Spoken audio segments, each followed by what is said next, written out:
নমস্কার বন্ধুরা, আমি সুমিত্রার রান্নাঘর থেকে বলছি। দেখুন বন্ধুরা, আমি দিল্লিতে এসেছি না। দেখুন আজকে এই এয়ার ফ্রায়ার মেশিনটার মধ্যে এই চিকেন তন্দুর হবে। তো এটার মধ্যে কি কি দেয়া আছে সেটা আপনাদেরকে বলে দেওয়া হচ্ছে। আজকে তন্দুরি চিকেনটা আমি বানাচ্ছি। আমার চ্যানেলে অলরেডি আমি এটা আপলোড করে দিয়েছি আগে, কিন্তু আজকে এটা মায়ের চ্যানেলে যাচ্ছে। আমি এয়ার ফ্রায়ারে বানাবো। এর মধ্যে আমি 1.5 কিলো চিকেন নিয়েছি। তো চিকেনের গায়ে বড় বড় করে কাট লাগিয়ে দেওয়া হয়েছে। এর মধ্যে দেওয়া হয়েছে মানে নর্মাল বাড়িতে যা রুটিন মশলা থাকবে তাই দিয়েই ম্যারিনেট করবে। খালি পেঁয়াজটা দেবেন না, পেঁয়াজটা গ্রেট করে পেঁয়াজের রসটা দেবেন, বাকি পেঁয়াজটা অন্য পারপাসে ইউজ করে নেবেন। আর রসুন পড়বে, আদা পড়বে, কাঁচা লঙ্কা বাটা ইচ্ছে করে দিতে পারেন, না হলে না দেবেন। সর্ষের তেল দেওয়া হবে, দই আর দেওয়া হবে দই, হলুদ, নুন, লঙ্কা, ধনে গুঁড়ো, গরম মশলাতে খুব একটা ভালো লাগবে না। আর দেওয়া হবে তন্দুরি চিকেন মশলা। আমি মোটামুটি 6 ঘন্টা মতন ম্যারিনেট করে রেখেছি।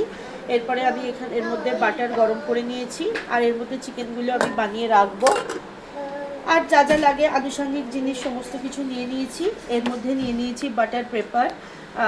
আপনারা কিন্তু ফয়েল পেপার ইউজ করবেন না, ফয়েল পেপার কিন্তু ইউজ করলে এখানে জ্বলে যাওয়ার ভয় থাকবে, সেই কারণে বাটার পেপার ইউজ করবেন। আমি একটুখানি বাটার ব্রাশ করে নিয়েছি।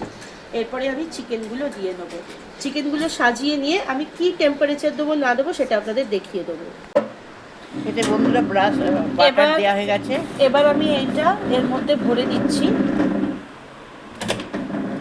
এখান থেকে অন করলাম।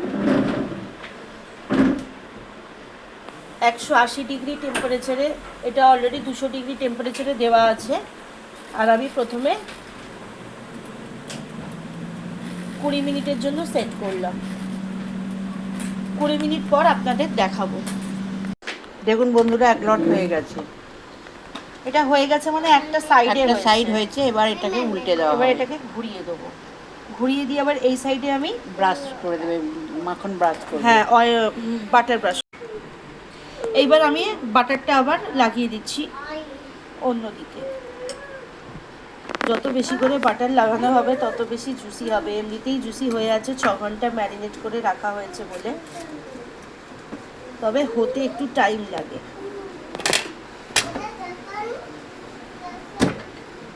এরপর আমি আবার 20 মিনিটের জন্য বানাতে দিলাম। একদম প্রপার হয়ে যাওয়ার পর আপনাদেরকে দেখাচ্ছি। দেখুন বন্ধুরা, হয়ে গেছে। এটা এই দেখুন রেডি হয়ে গেছে। এবার এটাকে আর এর সঙ্গে ধনেপাতার চাটনি, লেবু, পেঁয়াজ আর চিকেন এটা দিয়ে করা হয়েছে। আপনাদের ভালো লাগলে আপনারা খেয়ে করে দেখবেন, ভালো লাগবে। এই স্ন্যাক্সটা রাত্রিরে আপনারা ডিনারের সাথেও খেতে পারেন। এখনো অনেক বাকি আছে, এটা একটাই হলো। এটা এক লট করানো হয়েছে, বাকিটা পরে আপনাদেরকে এক লটটাই দেখিয়ে দিলাম। এই রেসিপিটা ভালো লাগলে আপনারা সাবস্ক্রাইব করবেন, সাইডে থাকা বেলটা দাবিয়ে দেবেন, লাইক করবেন, শেয়ার করবেন, কমেন্টে অতি অবশ্যই লিখবেন। আমি সুমিত্রার রান্নাঘর থেকেই বললাম।